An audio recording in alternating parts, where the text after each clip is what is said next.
Now, some of those beach revelers across the country, many of us will be out and about this festive season. And while there's nothing wrong with soaking up some vitamin D, the hot summers and humid conditions can often lead to dull-looking skin. So how does one make sure that you maintain a natural and healthy glow this festive season? We're now joined by Dermatologist Dr Andiswa Skenjana, who's going to take us through some of those tips.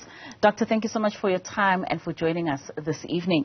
Now, during the festive season, routine often flies out the window, where you see some people go to bed quite late with makeup still on, people not getting enough sleep. How often does the festive season, or how much does the festive season affect our skin during this time of the year? Hi, happy holidays, everyone. Thank you for having me. I think it goes without saying that the festive season can set you back from all your hard end work during the year. So it's very important to do the right things properly, like not going to bed with makeup on. Make sure you double cleanse every night, especially when you've been wearing makeup. And another thing that is super important is sunscreen. I mean, it goes without saying, but we have to make sure that we're getting the back for our money.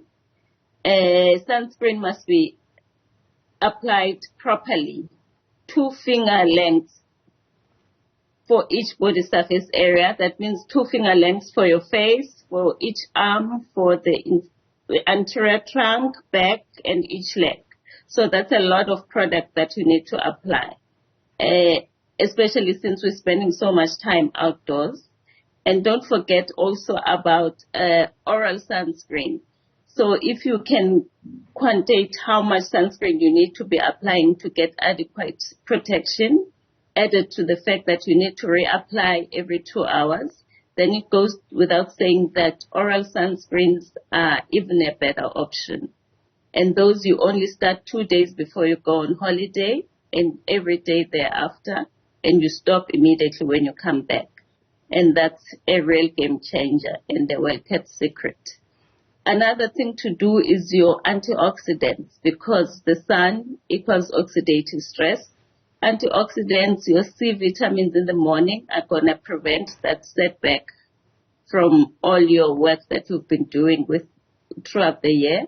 Make sure your serums have synergy. Vitamin C, we know, is the go-to, but if you add to it other antioxidants that make it synergize, then you actually getting all the results you need, like ferulic if you're worried about aging, ferritin if you're worried about pigmentation, or even simalain. Because when you talk synergy, then these antioxidants are not 1 + 1, but actually 2 × 2, quantum growth or something. And if you are on a pigmentation treatment, don't stop it, but just make sure you're using it at night and double cleansing in the morning, and choose better products. Maybe not something with hydroquinone. Make sure your doctor transitions you to something that is less irritating, because even though you're using it at night, there's still traces of it that remain on your skin, and then they may make your skin very sensitive.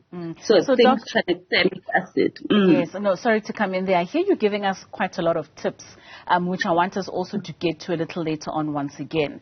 But with all that you're saying, and you also mentioned earlier on that quite often during this time, we get a lot of setback in terms of all the work that has been put in ensuring that our skin is glowing. How long does it often take for you to be able to get through the impact of what the festive season might have done to a skin?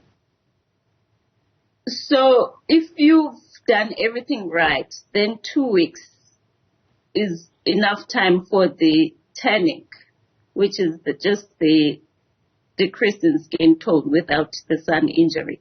2 weeks is enough time for your skin to recover if you've done everything right, yes. Sure. And of course, we always hear that what you eat has a great impact on what your skin looks like. And during this time, we pack it in. I mean, we have all these goodies during this time of the year. How do you balance out having healthy, nutritious meals in favor of your skin and also not missing out on the festive season hype when it comes to the good food? So remember that your body is an engine, so it needs fuel such as water so that it can detoxify itself. So hydration is key. Enough water so that your skin is not dehydrated. Enough water so that you can detox and not get dehydrated from the alcohol that we will be indulging in. And enough water so that you have a sense of satiety. You're less likely to overeat if you're drinking enough water.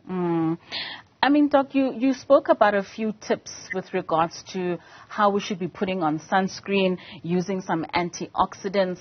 What are some of the things that one could possibly find in their pantry, for instance, that you could mix up and use on a daily basis in ensuring that your skin stays good and healthy? So from your pantry, you can get a lot of emollients. So obviously, you don't want to use heavy moisturizers during the day because it's hot, your skin is going to feel tacky. But if you find that your skin is tending to dehydrate, then coconut oil, olive oil are non-inclusive emollients that you can use from your pantry. And I mean, some speak of the use of ice cubes, dipping your face. I can't imagine having to put your face in that very cold water. What does that do for your skin? Okay, I won't do that to myself. Would you not? I mean, they do recommend that it gives a lot of tightening to the skin and a natural glow. And I could imagine in this hot, humid weather, it's something that could work for your skin, no? No. And why so, Doc? So obviously we do use ice packs after an invasive treatment, but that's just to bring your skin into room temperature as quickly as possible. Unless you've had a severe sunburn reaction, I think that's the only place where you can ice pack yourself. Okay. Not as an anti-aging regimen. All right. Any other tips that you would have for us, Doc? I mean, it's the festive season. We're out and about. Like you said, a lot of sunscreen to be used. What other tips would you have for our viewers? So don't forget protective clothing, sun hats, wide brim, sunglasses, because obviously you know that the contours of your face sometimes lend themselves predisposed to the sun rays. So sun hats and sunglasses are not mutually exclusive, even when you have sunscreen on. All right, Dr. Skenjana, thank you so much for your time and for those tips. We certainly won't be dipping our faces in ice water, but a lot of sunscreen is what will get us through this festive season. Thank you so much for those tips.